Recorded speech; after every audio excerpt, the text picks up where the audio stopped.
Acabamos de celebrar el 16 encuentro de natación Concello de Arteixo.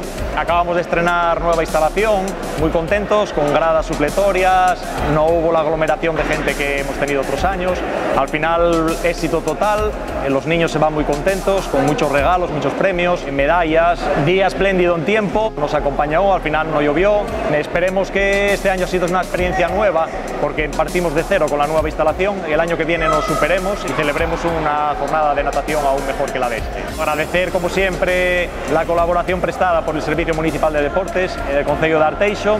Hemos tenido la presencia del alcalde y de la concejala de Deportes para la entrega de los premios y con la representante de la empresa Aquapit, que es la que gestiona la empresa. Bueno, agradecimiento total a ellos y a nuestro patrocinador Sarval.